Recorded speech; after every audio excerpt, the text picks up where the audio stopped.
tentang ketakutan dari musuh yang nyata. Urusan sholat berjamaah nggak jadi dulu. Pernah ada terjadi dialog antara Abu Ubaidah bin Jarrah dengan Umar bin Khattab. Tapi ada orang yang kelasnya rakyat yang memaksain diri jadi pemimpin. Tadi dulu yang setuju dengan fatwa ini sabar ya. Yang nggak setuju juga sabar. Jangan deg-degan.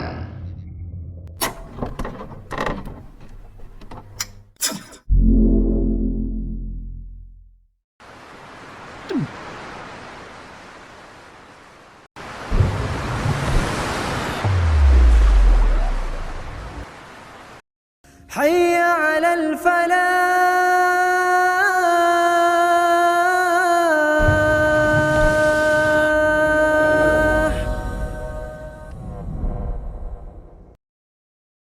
Yang kedua, nah ini fatwa dari ulama Mauritania Afrika. Kita kan dapatnya ininya doang tuh, apa namanya tuh, isinya doang kan gitu. Saya coba telusuri ya, yang ternyata ada yang menyajikan fatwa dari ulama Mauritania ini, yaitu adalah website milik ya MWC NU Losari Kabupaten Brebes.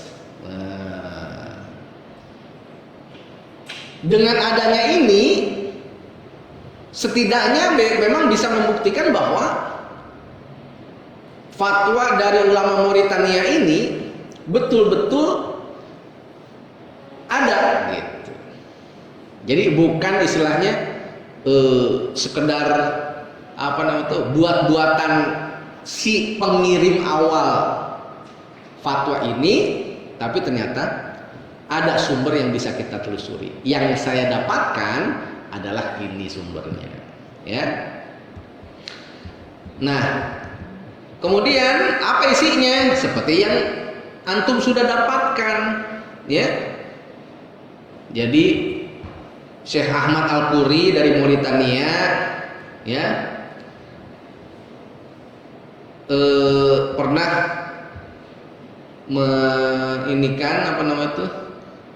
mengutarakan bahwa di antara poin-poinnya secara umum dibahasakan yaitu adalah apakah kaum muslimin ya bisa meninggalkan sholat Jumat dan jamaahnya dikarenakan takut terhadap sebuah penyakit yang konteksnya dalam hal ini adalah corona. Ada beberapa yang disajikan oleh Syekh Ahmad Quri ini. Awalan yang pertama,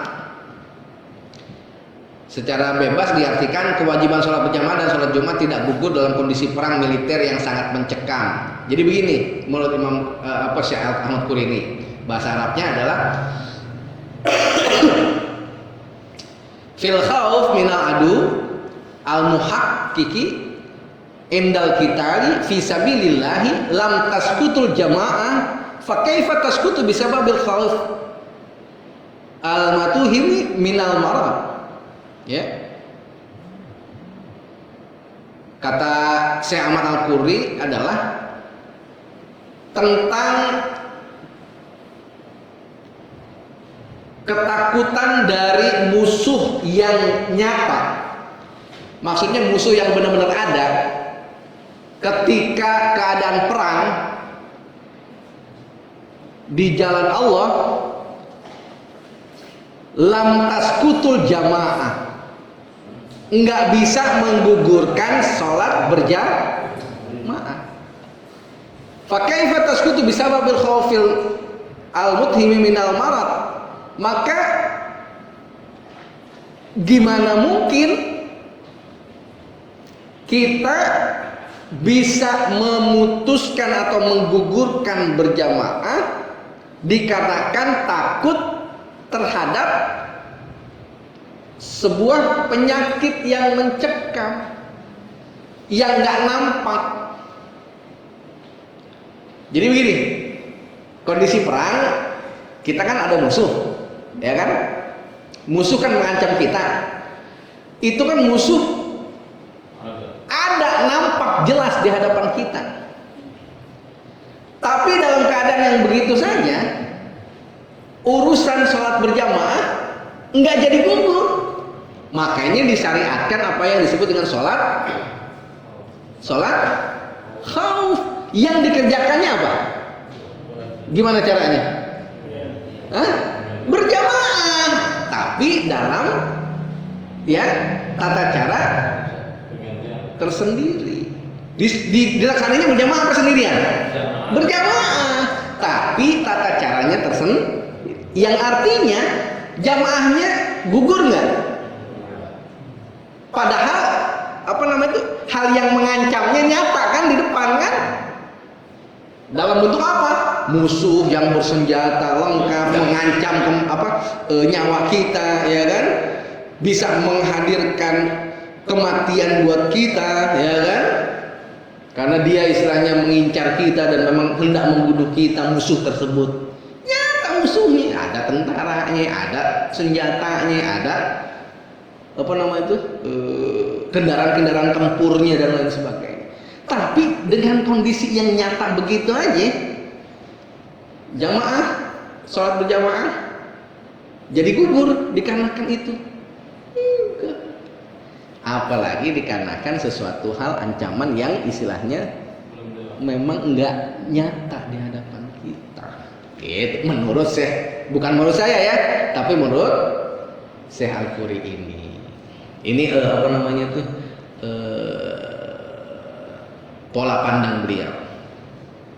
Nah, makanya di bawah dituliskan, bagaimana mungkin kewajiban itu bisa gugur hanya karena kekhawatiran yang belum pasti.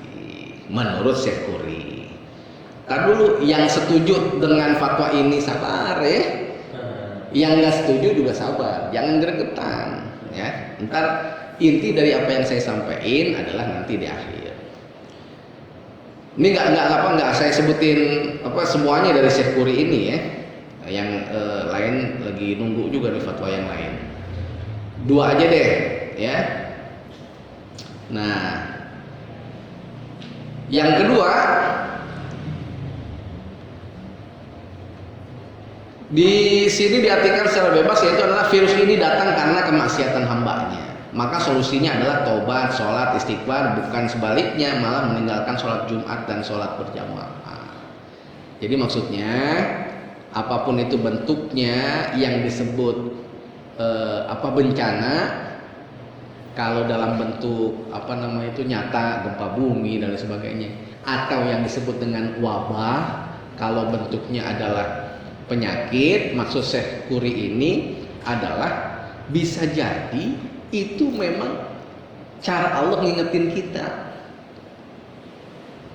atas segala kehilapan, kealpaan dan lain sebagainya yang barangkali kita yang melakukannya atau kanan kiri depan belakang kita, tapi kita terkena imbasnya.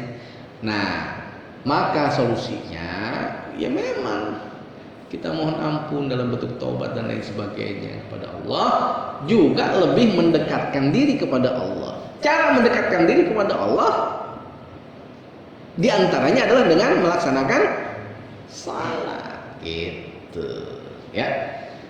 Nah, masih banyak dari Syekh Quri ini. Kemudian yang lainnya tadi fatwa dari Syekh Quri. Nah, tapi ada keterangan tambahan ini saya sampaikan. Ada yang mencoba untuk mengkritisi pandangan Syekh Quri ini, yaitu Dr. Muhammad Nur Salim, dosen UIN Sunan Kalijaga Yogyakarta, pengasuh Pondok Pesantren Ruki, dengan memposisikan bahwa pandangan Syekh Ahmad Quri ini sama dengan pandangan Abu Ubaidah bin Jarrah pada sepenggal kisah kekhalifahan Umar bin Khattab yang bersumber dari buku Sirah Nabawiyah yang disusun oleh Dr. Haikal.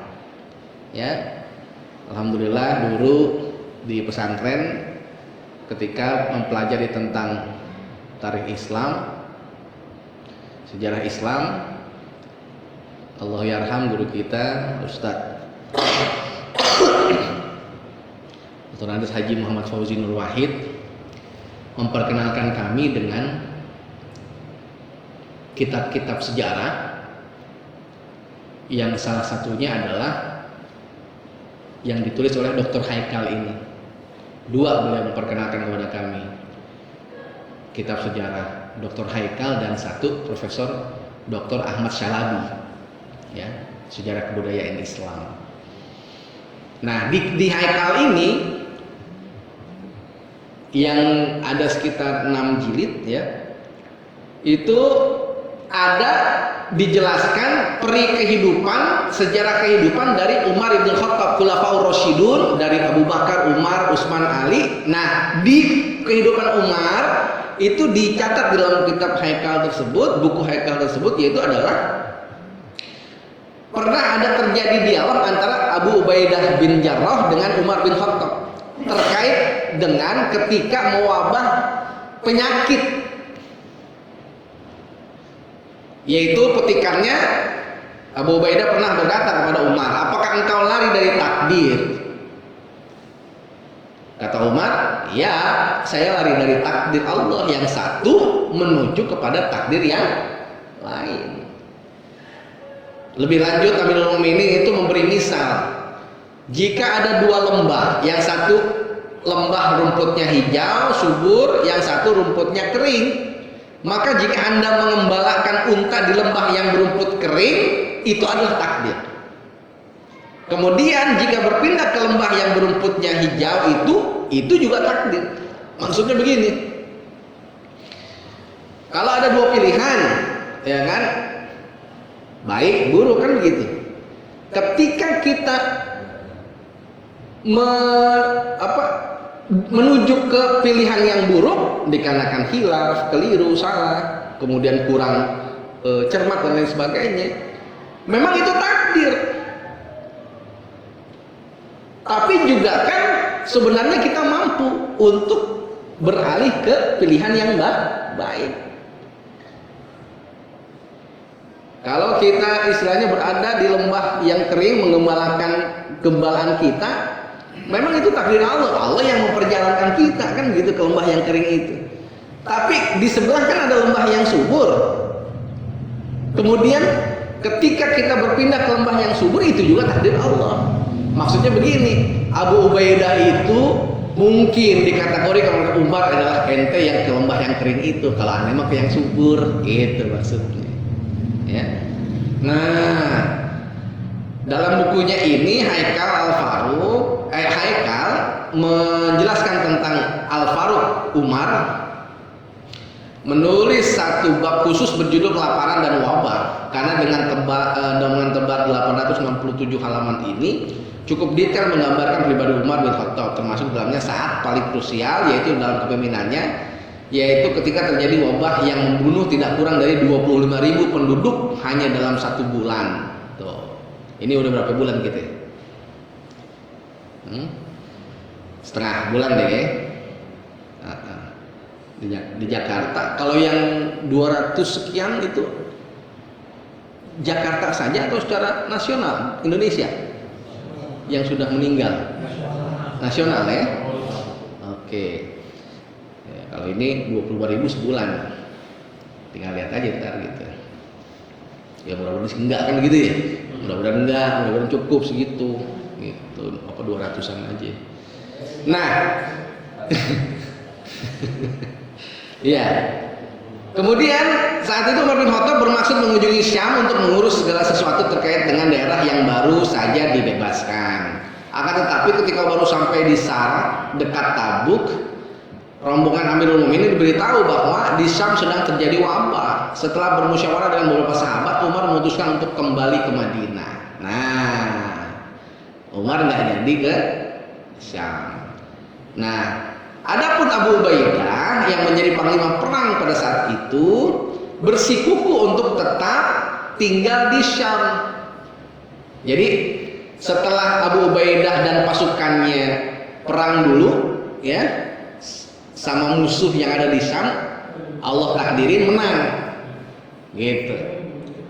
Ketika menang, Abu Ubaidah dan pasukannya masih berada di Syam, kan gitu. Nah, Umar sebagai Amirul Mukminin ceritanya mau ngelongok deh hasilnya gitu kan, mau deh tuh menuju ke Syam, tapi masih di daerah Sara ya, dekat Tabuk, belum sampai ke Syam. Ada kabar bahwa di Syam itu sedang mewabah penyakit. Nah, Umar ijtihadnya adalah nggak lanjut tapi kembali. Tapi Abu Ubaidah memutuskan untuk stay, tinggal di Syam. Nah, namun yang terjadi adalah beliau sangat sayang dengan pasukannya, tetapi kemudian ia sendiri terkena wabah dan wafat. Abu Ubaidah tuh pimpinan pasukan saat itu, lalu diambil oleh Mu'adz bin Jabal. Tetapi sahabat yang pernah diutus Rasul ke Yaman ini juga terkena wabah dan wafat, meninggal juga Mu'adz. Kemudian tongkat diambil alih oleh Amr bin As. Nah, tapi Amr bin As ini cerdas. Beliau kemudian membawa pasukannya menyebar, naik ke puncak-puncak bukit untuk menghindari wabah. Nah, saya dapat kiriman yaitu videonya Ustadz Budi Ashari LC.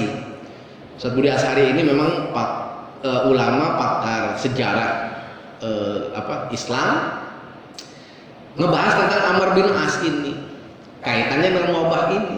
Nah, beliau membahas tentang kecerdasan Amr bin As. Beliau memuji Amr bin As, katanya Amr bin As ini sahabat Rasul yang memang Allah udah setting jadi pimpinan, jadi pemimpin. Kenapa demikian? Sebab di mana Amr bin As ada, itu dia pasti jadi pemimpin dan selamat yang dipimpinnya.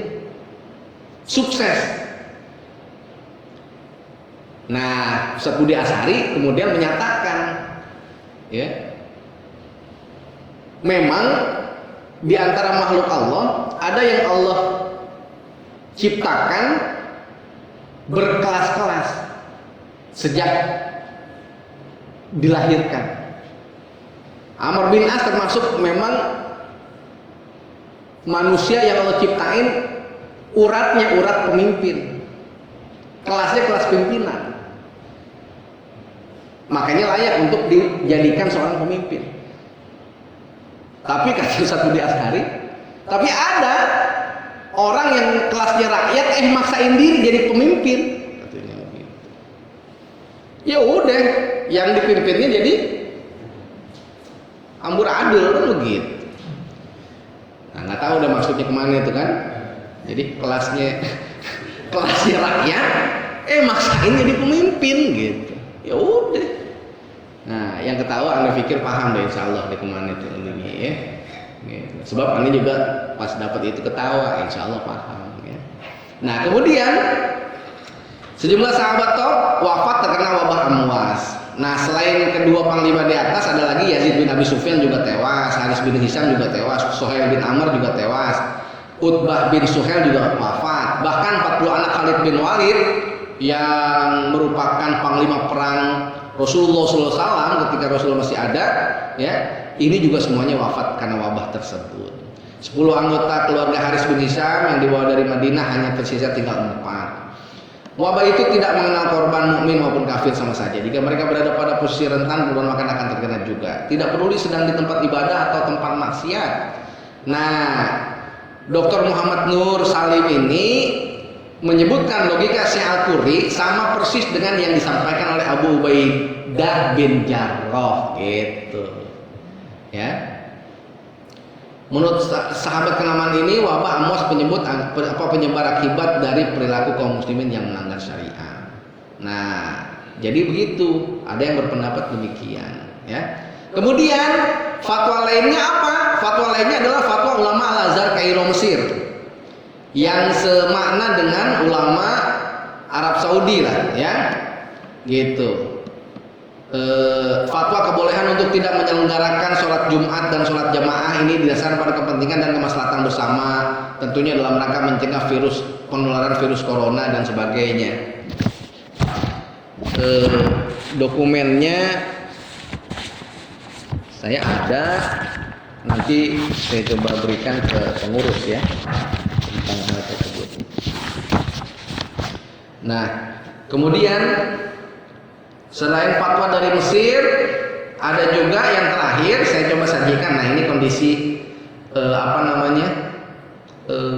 berkumpulnya para ulama Mesir untuk melahirkan fatwa tentang corona.